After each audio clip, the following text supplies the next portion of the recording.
Okay, hi everybody. It's Dave again, and we're going to be talking about garlic. Garlic is one of my favorite plants to grow. It grows very easily in the Tahoe, Truckee, Carson Valley area. With why wait around? Let's do it. Let's see if we can get this thing to work. Here we go. Okay, so we're doing our workshop for 2021 on garlic, also called the stinking rose. Why, I'm not sure.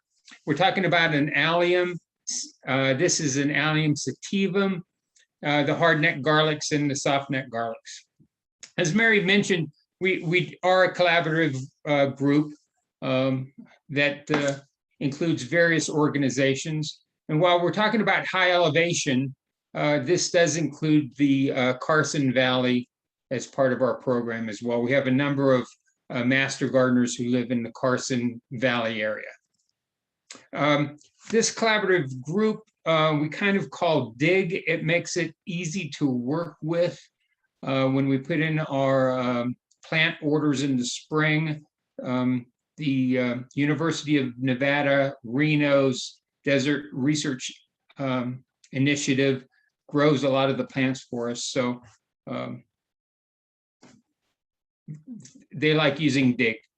Our groups do manage various gardens in the area. If you've not been to them, the Truckee Demonstration Garden, which is located in the regional park in Truckee, the North Lake Tahoe Demonstration Garden, that's at the Sierra Nevada College. The Tahoe City Demonstration Garden is located at the Turk Field Station, and then the Tallac Estates Vegetable Garden, that's at the Pope House in South Lake Tahoe. Okay, so if you have any questions after, you can get hold of me. Here's my email that will be provided. You can check this out when it's posted on YouTube, and we'll get back to you if you have a question. If I'm not gardening, I'm fishing. So there's a picture of my fish. Okay, the topics we're covering is project overview, who we are. We just did that. We're going to talk a little bit about reporting and communications. We'll talk about garlic, specifically and alliums in general, very interesting group of plants. We'll talk some history, culinary aspects, planting and care. We're going to talk about the specific varieties that are included in our workshop this year. And then the distribution of materials coming this Saturday when you pick up your materials. Okay, so we provide the workshop on growing garlic. You participate in the program and you can purchase plant materials. If there's questions, whether or not you have our materials or other materials about garlic, you can always get hold of us and we will respond, unless I'm fishing. So when you participate, you give us your information. We will send out growing tips and field notes periodically, typically 1 or 2 times during the growing season. And then we will follow up with a survey asking about how things did. This last year, 2021's harvest that we planted last fall, we have not sent the questionnaire out yet. It's in the works. Hopefully it'll be sent out shortly. This is actually the 6th growing season that we've been doing this. So we've evaluated over 40 different varieties of garlic to see how they go. Okay, so when you're growing in the Tahoe, Truckee, and the Carson Valley for that matter, the location of your garden is very important. You want to be sensitive to the watershed and the water, groundwater, surface waters in your area. The location of your garden should be away from any streams, lakes, or percolation basins. The garden should not be on a steep slope where runoff cannot be controlled. And you can terrace your garden if you are on a steep slope to control runoff from your garden. And then it's important to know that if you overwater, any nutrients from fertilizers or soil amendments can be pushed below the root zone, not available to the plants, but could affect groundwater. When we're talking about being a gardener, you're talking about maintaining and taking care of your garden, the grounds around it, and the watershed that you're working in. You have to remember that your fertilizers that help your plants grow, if they get into a water stream or surface water like lake or percolation basin, will do the same thing for algae in your watershed, which is not good, especially in Lake Tahoe, but also along the Truckee River and the Carson River in the Carson Valley. When and how to add fertilizers. A lot of people, just kind of go just broad distribution of the fertilizer, especially if it's pellets or something in your garden. But do try to follow the recommendations on how much to add for a specific crop. Try to fertilize when there is no risk of precipitation, because if it rains while you are shortly after you fertilize your crop, you have a higher likelihood for it to run off, not available to your plant, but available for algae growth in streams and water and surface waters in your watershed. Moist soils are the best place to when you add your fertilizers. So if you have excessively dry soil or very dry soil, the fertilizer will not penetrate the surface. It will not solubilize and penetrate, and is in risk of being moved off-site. So make sure you take care when you're gardening to protect not only your garden, but also the waters in your area. Okay, our workshops, all of our workshops are about phenology. And what we're trying to do is we're comparing different types of garlics to see which grow better in certain areas.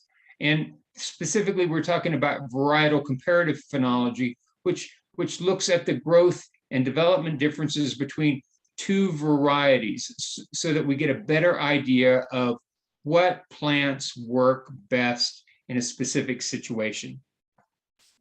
The phenology is not to be confused with phrenology, a common mistake people make. Phrenology is actually a psychological theory based on the bumps on your head and providing mental faculties and characteristics, traits based on the configuration of your skull. People confuse these two all the time. Okay, the importance here is in identifying what varieties of our plants do best in a specific microclimate, a specific environment. So a lot of times it's used for mid or late season varieties. The difference between those are important. The differences might lead to a new variety based on how soon or how late it matures. It provides important information to growers, other gardeners in your area, if you say this variety is better than this variety because it matures earlier or it matures later, that's important. And then for integrated pest management strategies, how soon a plant develops or how it develops may be better suited for an area based on the pests that you're trying to control. So if a plant grows earlier, matures earlier, it may mature and be harvested prior to pests that may prey on that plant. And with most fruits and vegetables, the best pricing are the earliest to market. So varietal comparative phenology allows you to compare to and find out which one will mature earlier, get to your table or to the farmer's market sooner, and thereby having a higher return on your cost of investment for your planting. Varietal comparative phenology does not look at disease resistance or how the plant looks, does not look about how the growth habits are, doesn't address the effects of day length on your plant. It's strictly a matter of climate and weather on the two similar varieties of the same plant, in this case, garlic. Okay, so when we're talking about garlic, garlic is in the Allium genus, so there's a lot of very important alliums that should be part of your garden. This includes the chives and the scallions or green onions, the regular bulb onions, shallots, leeks, and then the garlics, and elephant garlic too. So the importance of alliums cannot be underestimated. The great Charlemagne listed the plants that should be grown in a nobleman's or an abbey's garden. And this included a number of alliums, garlic, onions, shallots, and leeks. The name for garlic is derived from two Anglo-Saxon words, one meaning spear or lance, gar, and then the other one is an herb for the pot to flavor a soup or a stew, and that's called the leek. So it's gar based on the shape of the leaf, gar, and then being in a pot, leek, garlic. So there you go. And I do want to say that a garden itself is an important part of your property. A garden is a designated plot of land, usually near a residence, where specialty or important plants are grown. So a garden typically is where you plant things that you want to eat or protect or to take care of or that are important to you. This is different from landscaping. This is different from field crops. A garden is usually protected by a wall or a fence or some way, and it includes those plants that are important to you either as a food or as an herb or have some meaningful relationship to you. For garlic and all alliums, a lot of plants, but garlic and alliums specifically, there's this sense of place, terroir.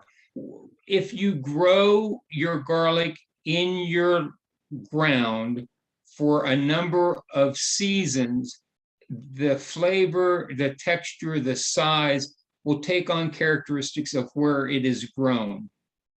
And so it's very common for garlic, especially, to be grown in one place time after time after time, and eventually it becomes a very unique taste, a unique form of garlic.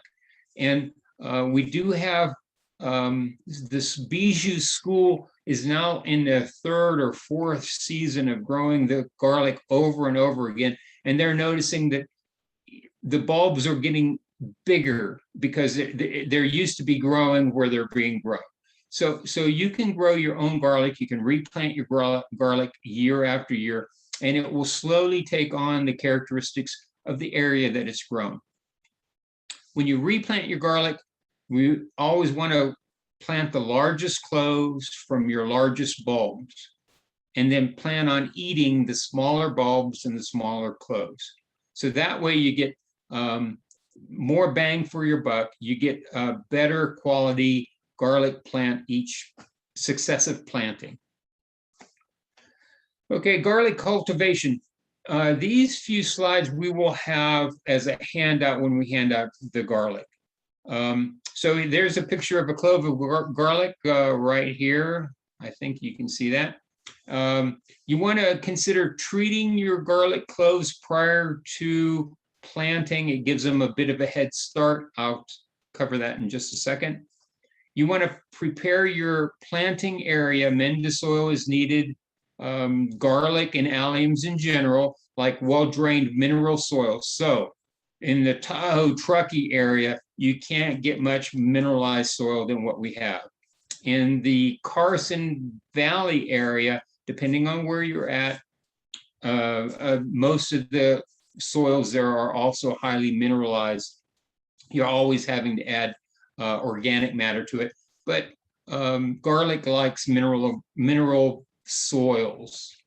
Garlic also enjoys some sulfur in the soil. So if you're not doing organic gardening, ammonium sulfate is a great fertilizer because it does add the sulfur to the garlic bed. But you can also add other gypsum, other sulfur containing fertilizers as well. If you're in an area that has igneous rock like Tahoe, Truckee, then there is natural sulfur in the soil already. So you want to plant, here's again the clove of garlic. The pointy top is pointing up, that's the top of the clove, and the basal plate at the bottom, the flat part, is the bottom, and you want to plant it to the pointy part up. You want to plant it 2 to 3 inches below the ground surface. So that means that the top of the clove should be 2 to 3 inches below the ground surface. If it's cold in your area, you're in a microclimate that's colder than the general area here, then you may want to plant it slightly deeper. What we found this last year is with a very mild winter that the garlic actually sprouts. And then when you get a hard, cold freeze with little snow on the ground, then that dies back, and the overall size of your bulb at the end of the season is slightly less because a lot of energy has been spent and then wasted. So by planting it slightly deeper in that situation, or mulching with 2 to 3 inches of a mulch, those of you that have access to things like pine needles, 2 to 3 inches on top of your garlic bed will help insulate. If we have a decent snow year, the snow itself will insulate the garlic. But if we have, like last year, very little snow but cold temperatures, then planting deeper is essential. So it's kind of a guessing game on how you want to do it. Plant 6 to 8 inches on center. We have found that if you have if you're not planting in a raised bed, but you're planting in native soil, if you go with a mounded row so that the soil is mounded up and then plant in that mounded row, you'll get a little bit better quality bulb at the end of the season. You can plant, of course, on flat surface. That's fine. That's perfectly okay too. But you'll get a slightly larger bulbs consistently with a raised or mounded row approach, if not in a raised bed. And then when you plant, you dig your hole, you put your garlic clove in, then you want to make sure that you have good contact between that clove and the soil, so that there is good insulation during the cold weather, and that you have an opportunity for the roots to take hold and grab that clove, eventually a bulb, and really secure it to the substrate. As we go into winter, it's kind of an iffy thing. If it's a dry winter, but it's very cold, don't worry about watering it. But if it's a dry winter and mild so that the soil is still workable, just don't let the soil dry out until the soil is frozen. In the Carson Valley, same thing applies. Just don't let your soil dry out during the winter. Okay, cultivation too, we mentioned about mulching. So you mulch 4 inches of pine needles or straw or whatever. If you're in a very windy situation, you may want to put chicken wire across that mulch so it doesn't get blown away. But it does help in lieu of a soil insulation blanket. In the springtime, after you've removed the mulch, if you've used it, you want to do a side dressing of manure or some fertilizer like a 5-5-5 or a 10-10-10. Not a lot. Your soil should be prepared properly before you plant, but you should use maybe a half a pound of a 555 for 25 feet of soil of planting row. That kind of gives you an idea. When you're talking about organic materials like kelp or bone meal or blood meal, then you're going to add quite a bit more volume to get that same equivalent of a 555, half pound of 555. Occasionally, foliar amendments are used, primarily nitrogen. These are typically done with like kelp-based material that you can spray as part of your irrigation or watering system. Usually you do that after 6 weeks following the sprouting of your spring garlic. You can go ahead and spray it with a foliar application, and that helps. If you want good quality hardneck garlics, and hardneck garlic is one that has a scape, a flower stalk-like structure that comes up, then you should cut that off once it comes up so that the energy of the plant is going to the bulb and not to the flower stalk or scape. Now, there are some advantages in keeping the scape, at least initially. One is that it's a delicacy, so you can cut it off, saute it, eat it like a green onion, or you can let it mature and you'll have a lot of garlic seed-like bulbules. We'll cover that in a second too. Okay, I mentioned at the very beginning, you may want to do a treatment prior to planting. That gives your bulbs a head start. King Garlic came up with this solution. Basically, it sanitizes the garlic prior to planting, and then it allows the garlic cloves to soak up fertilizer for the winter. And so if you do this, you may not need to amend your soil quite as much in the fall. The sanitation includes rubbing alcohol or peroxide. You let the clove soak for 10 minutes or so. Then you put it into a solution, your fertilizer solution, like Miracle-Gro or fish emulsion or kelp emulsion, for 30 minutes to 12 hours, not more than 24 hours. If you leave it in that long, you'll actually see this clove start to sprout roots, and you don't want the roots to start sprouting until you're actually in the ground. And then you want, after you do this pre-treatment, you want to make sure you plant it within a day of finishing up the treatment. This pre-planting soak, we found in last year's evaluation to help slightly. We did not see a huge difference, but we did do side-by-side comparisons, and we did see slightly larger bulbs on a general basis when you did do the pre-planting. Any leftover solutions can be used in your garden as a general fertilizer. Okay, harvest and storage. This is something that people constantly ask about, and so we want to cover it real quickly.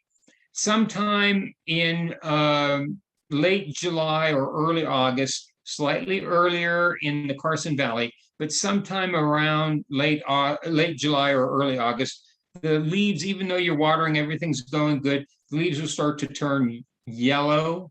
And when about a third of the leaves start yellowing up, stop watering altogether. And it means that the plant is bulbing up and is done for the season. When about half the leaves, after you've stopped watering, when about half the leaves are yellow and start to droop, then you want to rake over all the remaining leaves so that your bulbs will bulb up at the same time. Otherwise, what you'll have are a few bulbs that have, for some reason, have either more moisture or less sun or whatever, and they'll continue growing. So you want to rake them all over so that when you harvest them all at one time, not individually. I like to say that as a gardener, you're managing your garden is not managing you. So you want to rake over them so that they're all bent over, they're all done for the season. You want to let it dry out in the soil for 1 to 2 weeks. And then you pull up the plant You cut off the roots, and then you store them in an area that with good air circulation for another week or two. This allows any remaining nutrients in the leaves to move into the bulb so that you maximize the nutrient value and the size of your bulb. You want it to store them where there's good air circulation so there's no rotting of your bulbs. And in curing it this way, you will maximize the length that you can store your bulbs. And here in this picture from high mowing, you can see a couple of different ways. You can hang your plants, you can lay them on trays or open, just so that there's air that circulates around them. After 1 or 2 weeks, you can remove the leaves, leaving a 1 or 2 inches of stem, or you can leave the leaves and braid them up if they're soft-neck garlic. Soft-neck garlics are the ones that you typically find braided. Hard-neck garlics are not braided because they're a little stiff to braid. Some people braid them, but typically soft-neck garlics are the ones that you braid. After 1 or 2 weeks in this air-circulated area, you'll find that the papers clean up very well, and then you're done. You cut off the leaves, and you're done. The storage will be based on the variety and how well you managed your plants. A generality is that the soft-neck garlics, the ones that do not send up the flower stalk or the scape, store better than the hardneck garlics, which is one of the reasons why almost all the garlic that you find in the grocery stores are soft-neck garlics. They store better, they travel better. So there you go. Okay, it's important in your garden phytosanitation to minimize pests, and that includes rotating your crops. If possible, garlic is a pretty heavy feeder, so you want to rotate from one area to another area in your garden each year's planting of garlic. This helps minimize pest concentrations. It allows you to amend the soil and keep the soil as fertile as possible. But anyway, the main insect culprit that affects garlic and onions and most alliums is the onion maggot, and it chews on the bulb or the base as a larva of a fly, and the fly has a greenish head, very small. We have not found this in the Tahoe, Truckee, and Carson Valley area at all, although for commercial growers, it is a significant pest at times. The other thing for non-insect ones, the main culprit is the garlic rust fungus. It's a rust. It does affect more than just garlic. It includes native alliums. So if you have native alliums or ornamental alliums that you plant in your garden, the rust can be brought in that way. Again, we have not found it in the Tahoe, Truckee, or the Carson Valley area in community gardens or in people's personal gardens. But on commercial growers, it is a problem, especially in the Gilroy area, because once the rust is there, the spores last in the soil for 10 to 15 years. And as a consequence, in the Gilroy area, a lot of that land is no longer suitable for growing garlic. So there you go. So rust. When you're talking about garlic, you need to know the anatomy of the garlic. We've talked about the clove. That's, most people are familiar with the clove from cooking, but the plant itself has leaves. It has a bulb that contains the cloves. And then for hardneck garlics, it produces a flower-like stalk that has this curlicue development called a scape. And again, if you want large bulbs, then you cut the scape off after it makes one curl. If you cut it off before that, the plant says, well, I have enough energy to do another one, and then your bulb size will be even more decreased. So this scape on hardneck garlics are something that can be removed and harvested and eaten. It's a delicacy. If you elect to leave it on, you will get, well, there's the scapes. That's what the scapes look like. They're, again, a delicacy. You can find them in the farmers markets. They're very expensive. The elephant garlic scapes do not have this curlicue. They go straight up, and they're also edible when they're young. If you let them mature too much, they get woody. The garlic scapes, even though they're shown here curlicued, as they mature, they actually straighten up. Kind of interesting. If you do let them straighten up and develop, for elephant garlic, you actually get a very nice flower, very similar to ornamental alliums. And it does produce viable seeds, black seeds that you can plant and have. Elephant garlic takes multiple seasons to get a full-size bulb from the seeds, but it can be done. And then for the garlic, it will form, even though we're calling it a flower-like structure, the scape, this is not a true flower. What you get are these, when it fully develops, are these little bulbules, they're called. And the bulbules are viable garlic plants. You can plant them, they will grow. The first season in the ground, they will form a single clove. The second season, they will form the full bulb. So you may get 100 of these bulbules in one head of one of these scapes. And so it's a very inexpensive, if you have time to go 2 years and you have an interest in getting a lot of garlic, then you can let them develop and then harvest them and then plant them and wait 2 years and get a lot of garlic. The downside of letting it develop, that scape develop and mature, is that your bulb will be slightly smaller, but by the time that scape matures fully, your individual cloves will start separating out from the bulb in anticipation of spreading and making their own bulbs the following year. So that's how that works. This one where it says Smithsonian, that one is where you've actually planted the clove upside down. And so the clove will not straighten itself up. Rather, it will send up this structure. The leaves and everything will make 180 degree and come up. And then the roots will still be near the top surface of the soil. So your bulb size is very greatly diminished just from having the garlic clove being planted upside down. So the clove is very similar to a seed. Each clove has the essential parts of a new plant. It does have, if you look closely, this basal plate, that will be where the roots develop.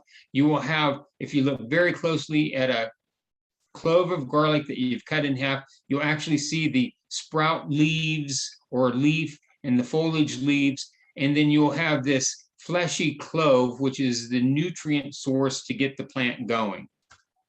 And again, the basal plate or the proximal half of the garlic clove goes down into your hole, and the distal half or the pointy part is at the top, 2 to 3 to 4 inches from the top of your clove to the soil surface is our recommendation for planting this.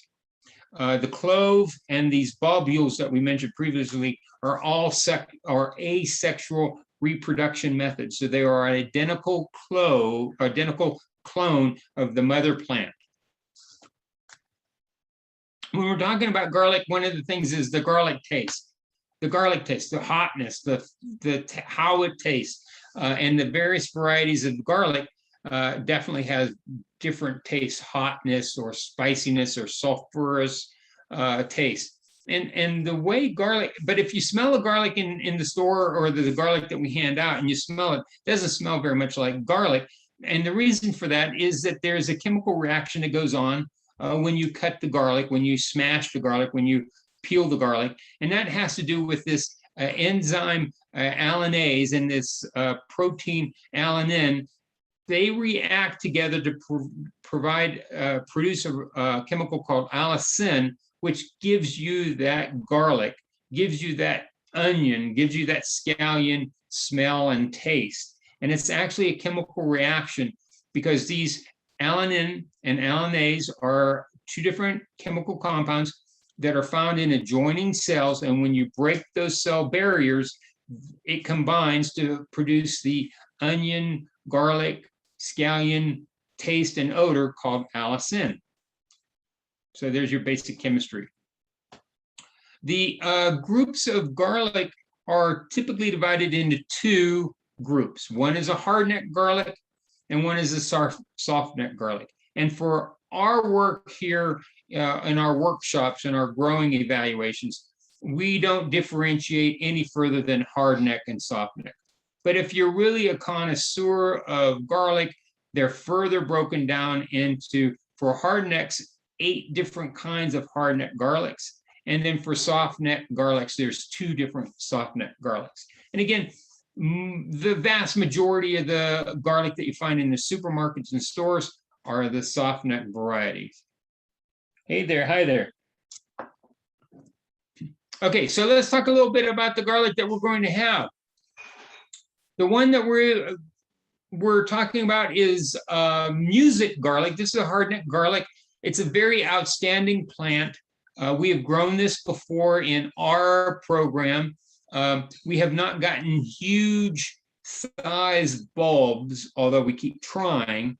But the taste of the cloves is fantastic. This is one of the varieties that are really looked at from the chefs in the culinary world as one of the best tasting garlics. It originated in Italy. The name comes from Al Music, a garlic, Canadian garlic grower who introduced the variety to North America. And the reason we keep playing with this is, my friend showed up. Okay, there you go. It performs very well in cold weather. And again, we have not been able to get huge garlic bulbs out of this, but the taste is very worth the effort. And if you want garlic mashed potatoes, this is the one that you want to use for that. Montana Zemo. This one was grown in Montana from materials that came from South Georgia in Europe. So with that, I'll put on my Russian hat. So this is one of the Gorbachev garlics. It's from the Republic of Georgia, but it's been grown for a number of years in Montana, and we've gotten that. This is also an excellent tasting garlic. It is a rather large garlic.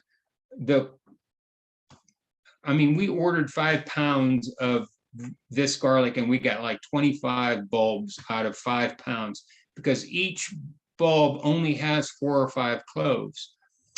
But it's a very strong garlic taste. It has no aftertaste like some of the more harsh garlics.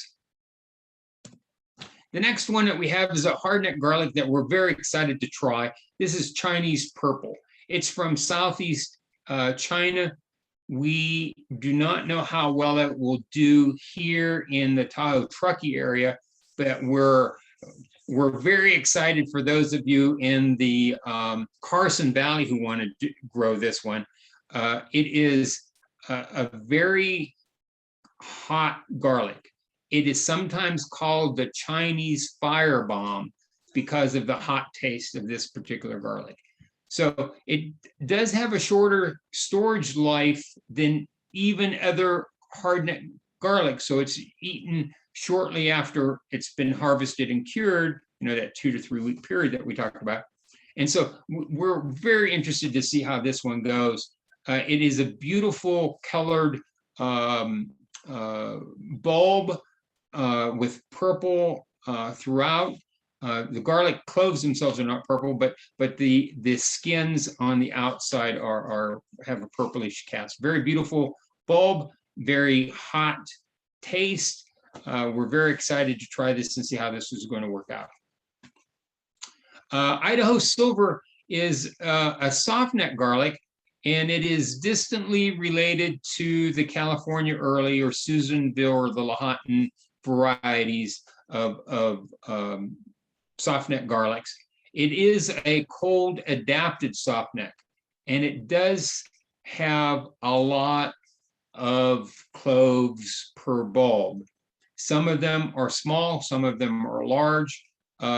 They have a lot of cloves, so you got to work a little bit more to get this one.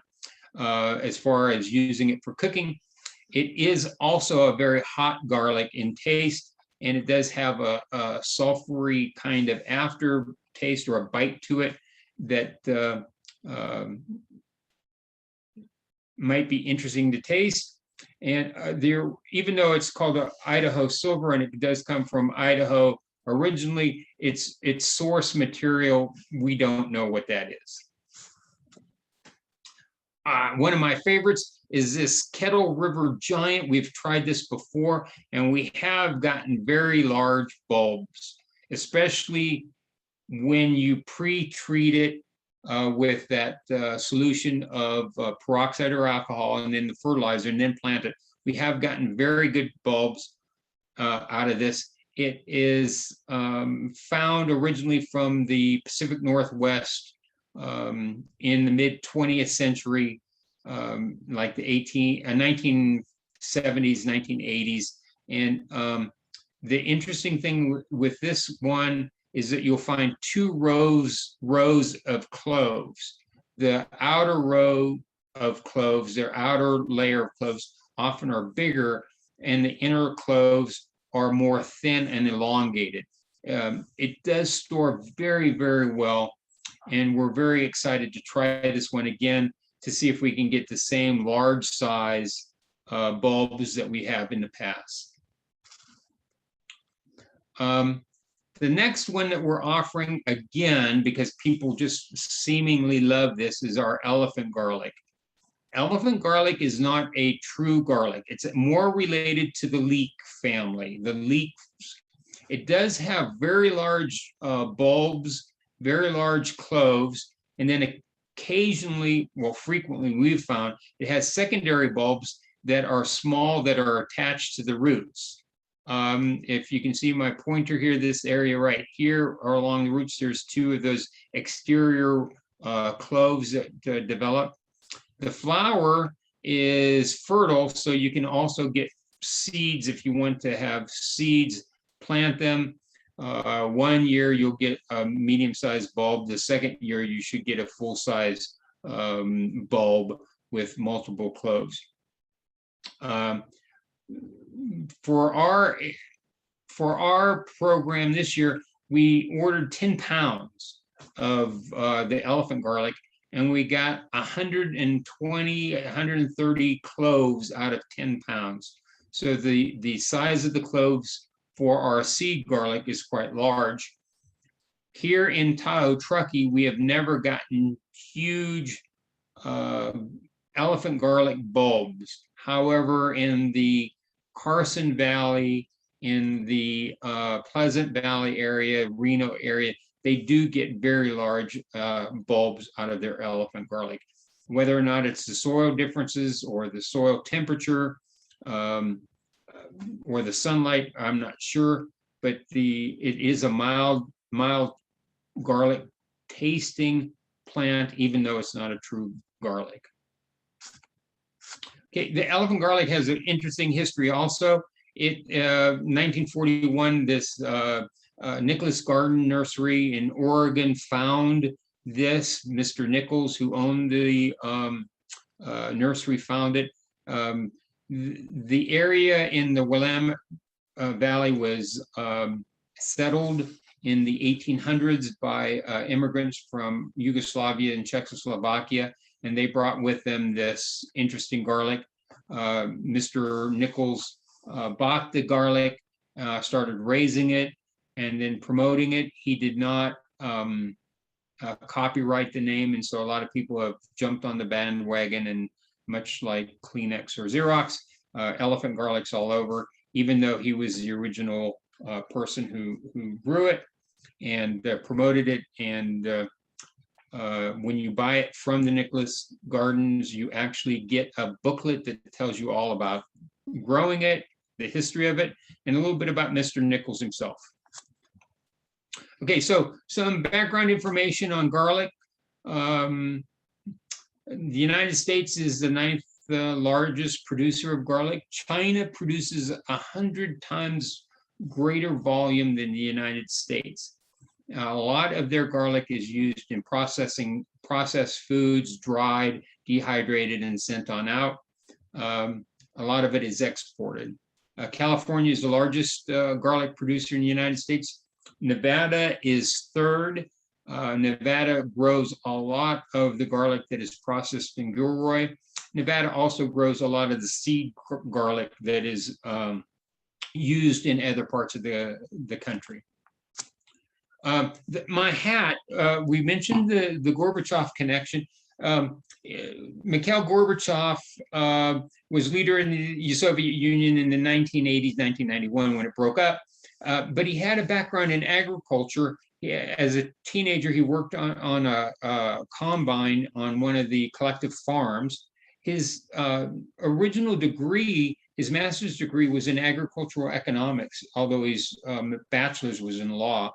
And in 1978, he was appointed Secretariat of Agriculture. When in office, the United States Department of Agriculture for many, many years had hoped to acquire access to a lot of these interesting garlics, with the understanding that this would be a great crop for small farmers. And the Soviet Union, including Russia and Poland, Ukraine and Georgia and all the republics that made up the Soviet Union, always said, "Yet no, garlic is no USDA inspectors coming to the Soviet Union to collect garlic."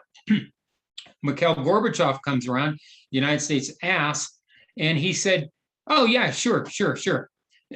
So within a matter of months from the request being approved, USDA inspectors were throughout the eastern part of the Soviet Union and southern part of the Soviet Union collecting garlic at various markets. It happened so quickly that a lot of the research centers, the experimental field stations by the USDA, were not prepared to receive this new garlic. And as a consequence, the USDA made arrangements with small growers to field trial this new garlic and promote it. And within a decade after the introduction of these unusual garlics, garlic became much more than an ethnic food prior to the mid-1970s and 80s to kind of a mainstream food or additive or flavoring. It was quite a transition within a decade from going from an ethnic food that only certain kinds of people ate to well-respected and used in a number of things.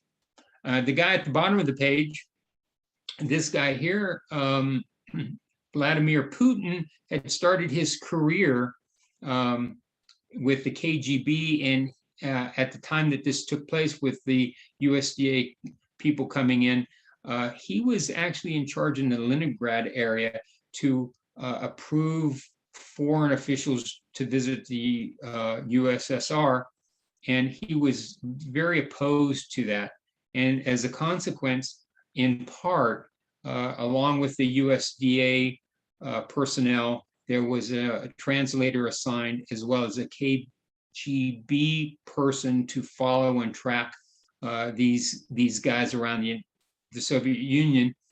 just to make sure that they weren't spies or trying to find out what military installations were around these villages that they were visiting. A great story. So that's why the hat. So I'll get rid of the hat. Okay, there's a lot of silly things going on with garlic. Some of the funnier things in Gary, Indiana, it's illegal for a person to go to a movie, a theater, or ride a streetcar or bus within 4 hours of eating garlic. You can look it up. There's the citation. And then no man can make love to his wife with the smell of, in Alexandria, Minnesota, and his wife requests, the law mandates he brush his teeth. I don't know if that's how that would work, but it's a stupid law, and it's anyway. And then more fun stuff. Of course, the Adam and Eve thing, when Satan leaves the Garden of Eden, as he leaves his footsteps, one is garlic, the other one is onions. In Korean myth, the female bear eats nothing but garlic and mugwort, and then is transformed into a beautiful woman, and she gives birth to a son, and who founded the nation of Korea. Go figure that one.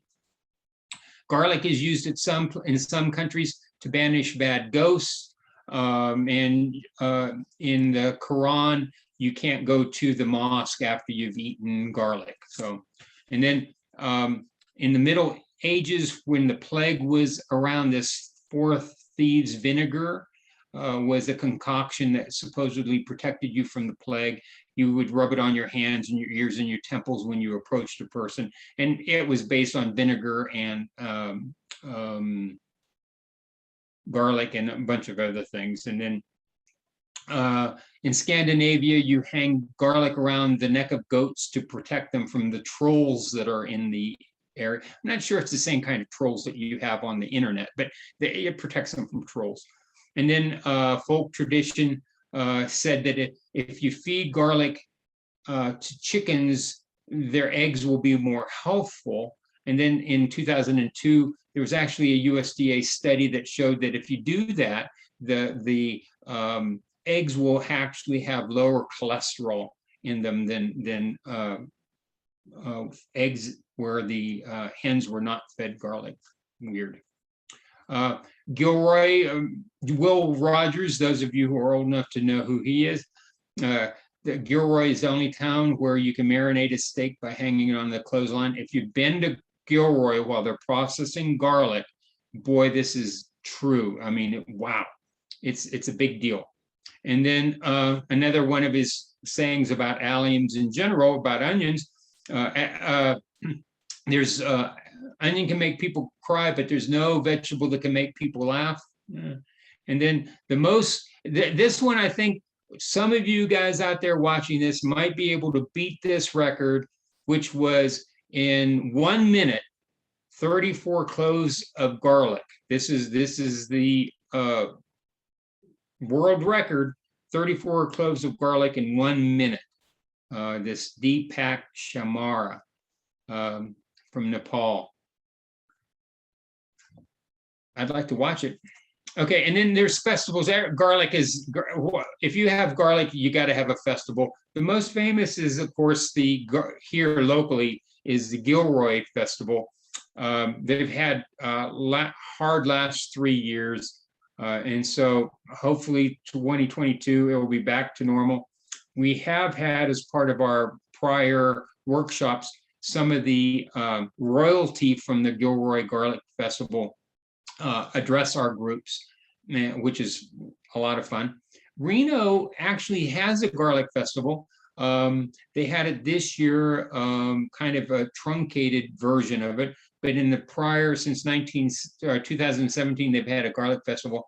It's a very special place. You can meet a lot of people who grow garlic, process garlic, can garlic, pickle garlic, all things garlic. It's a one-day event, and it's a lot of garlic ice cream they have there. Oh boy, does that leave your mouth weird.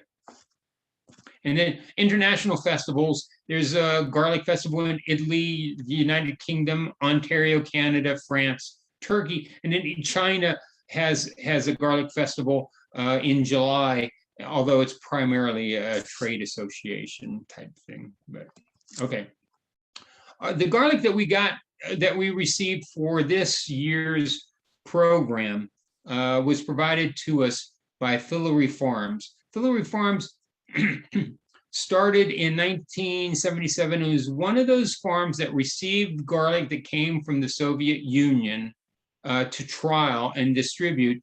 And Ron Ungland, I think that's the way you pronounce his name, who started the farm, there's a picture of him, wrote a book about garlic and growing garlic. They gave us a pretty good deal, just so that you guys out in the space know, quality seed garlic, it typically goes for between $19 and $30 per pound. If you go to some of the nurseries, a half a pound can cost as much as $30 for quality seed garlic. So we're very pleased to be working with Fillory Farms again this year. And with the COVID issue, there was a great demand for all things planted, and garlic was not an exception. And so the availability and pricing of garlic, seed garlic, has gone up dramatically this last year. Okay, so very quickly, a couple recipes that I always like to throw in. Roasted garlic.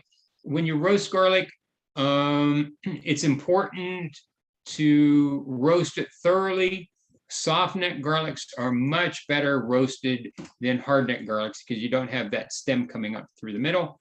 You can roast hard-neck garlics, but typically you roast the soft-necks. And there's, you guys can watch it on YouTube. The other one is pesto, which my friend here and I make in abundance. Garlic confit. And you can't put too much garlic in the pesto. The pesto I'm showing here is with basil, but you can also make pesto using carrot tops. So if you have wanted to know what you do with the tops of your carrots, if you grow them, you can make a very nice pesto out of that as well. Although again, this recipe is for basil, traditional. Then the last one, as far as the recipes, is black garlic.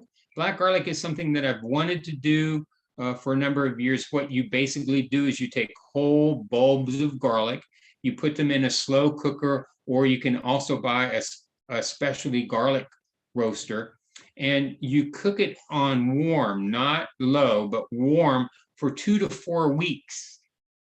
And it turns this jet ebony black, very caramelized, very great tasting, but it does smell all the while that you are cooking it. So if you're going to try this, you want to do it in an area other than your kitchen or inside your house. But it's a great tasting black garlic. Okay, wrapping this whole thing up, we have garlic pickup this coming Saturday, October 16th, at the South Tahoe location. It's the Crossing Shopping Center. That's where Big Five is located. Hours are 9 to 11. At Truckee, it's also 9 to 11, and that's at the demonstration garden at the backside of the regional park on Brockway Road. Tahoe City, the hours are, as Mary mentioned, are only from 10 to 11, and that's at the Tahoe Field Station at the demonstration garden.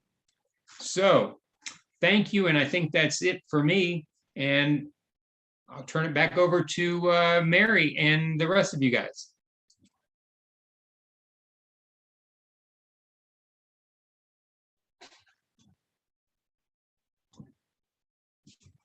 Mary, you're muted. There. Thank you, Dave. Oh. Got a big hug from Yeah, that's what it was. That was a big hug. from Melissa. So thank you. And yeah, do we have any questions that need to be answered from our question person? Amy. I have some questions. Hi, everyone. Thanks There's a chair over there. for all the great information. Peter. No, We did inside. have some questions come in. Let me just up on the screen. I cannot hear very well. So Sorry. how are we doing this? All right, can you see it up on the screen? Oh yeah, what is the best fertilizer to use if I live near the lake? Wow. Okay, so you're looking at you'd like to get a slow release fertilizer. You want a low concentration fertilizer, even though you may use more volume to get the same amount of NPK out of it. You could go with organic, or you can go with a pelletized type of fertilizer.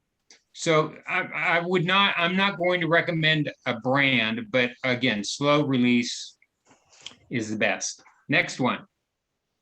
It's a two-part question here. Considering succession planting, is there a certain food I should plant before or after garlic? Oh, yes. Okay, before garlic, if you want to plant anything that provides a nitrogen supplement, like beans, peas, any of the legumes, that's perfect. That's perfect. This is great, because here in Tahoe, we don't have time after you harvest to put any kind of cover crop or any kind of crop that will improve the soil before winter. We just don't have enough time to do that. So it's better to rotate so that the amount of insect, pest, or pathogens in the soil do not build up over time by repeated plantings of the same vegetable at the same location. So by rotating it around, you'll minimize the number and the concentration of plant pests, both insect as well as viruses, diseases, all those kind of things. Thank you. Okay, so does that help you? If I'm planting in a large, oh yeah, good, great. This is again an excellent. So growing garlic in pots is great. A 5-gallon pot of soil, like a painter's 5-gallon container, 3 plants, no sweat. Because you're outside and you have a large surface area, relatively large, small volume, and you're above ground, you will have a tendency to freeze it up. So for your hardneck garlics, your cold hardy soft neck garlics, that should not be a problem. However, since you're planting it, you can try to find a place that is not quite as exposed. You can put mulch not only on top of the container, but around the sides. You can do anything to minimize the temperature extremes. Okay, next one. No cat litter buckets. Oh yeah, my friend says you can use cat litter buckets and they work great. Put some good potting soil in it. Okay, will soft neck garlic grow okay in Truckee, or is it too cold? Okay, the varieties of soft neck that we are providing in this iteration of the workshop have been selected based on their cold hardiness. In general, we have found that the hardneck garlics do better in Tahoe Truckee than the soft necks, but doesn't mean that they're not going to grow. It just means that you may get smaller bulbs. But again, this year we have specifically selected cold hardy soft neck varieties, and we're hopeful that those will do well. I mean, Idaho Silver growing in Idaho, that's going to be cold. So we're very hopeful that the ones that we selected for this year's demonstration, this year's workshop, will do well.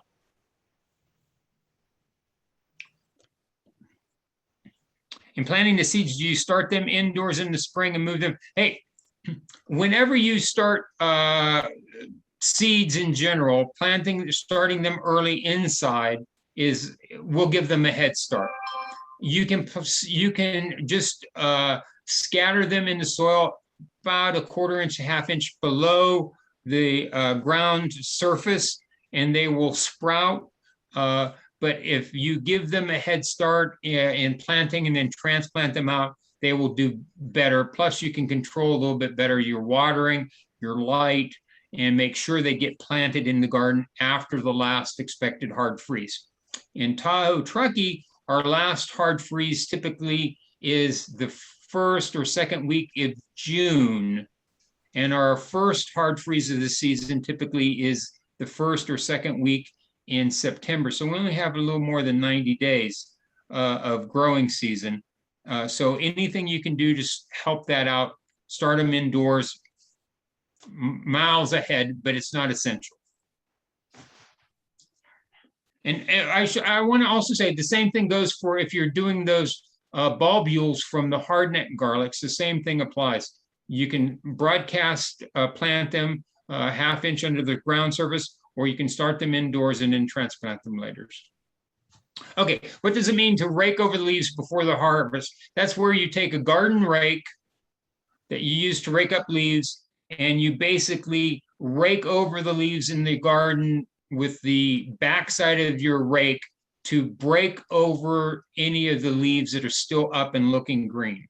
So we call it raking it over, but if you wanted to, you could just walk through with your feet and trample down any of the garlic leaves that are still standing up. You just want to break them over onto the ground.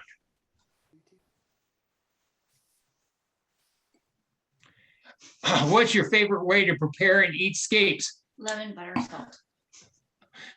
Thank you. Okay, you can move over if you want. Okay, my friend says that lemon, butter, and salt, saute them just like a green onion. The classic recipe is with scrambled eggs, but you can use them instead of green onions on any of the items, chop them up as finely as you want to do it. And they have a very mild garlic taste. They have a great texture. When you saute them on high heat. That's the way I like to. So they're seared, and man, they are so good. Farmers market in South Lake Tahoe, a bunch that's like $15, $18 a pound they're going for, and they're only available for a short period of time. So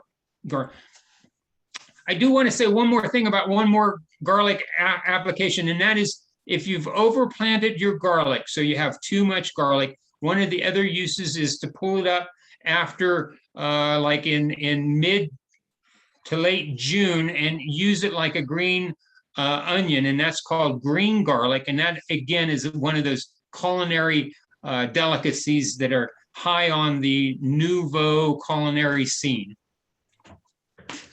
Dave, we just had one last question come in. Said, given the snow/hail on the ground, is there anything different we do to plant these garlic? How about planting in cinder blocks?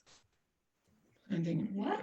You can plant them in, I'm not sure I understand the cinder block. If you're talking about the holes in the cinder block, as long as it's deep enough, you should be okay, but maybe not quite enough volume. So you can plant them as long as the soil is workable. So this snow that we've had, the snow is still not, the ground is not frozen. You can still plant them, but I would not wait until November to start planting these things. They are ready to go. We want to get them in the ground. This little snow, this little blip won't bother them at all. 3 inches, maybe a little deeper if it's cold when you're planting them. Make sure you have good soil plant contact and you're good to go. Great. End of their questions. So yeah, Mary, I'll turn it back over to you for any final thoughts. Okay. Thank you. Thank you, everyone, for this great workshop. Thank you, Dave. You are one of the greatest growers of garlic in Tahoe. So Oh, give me a break.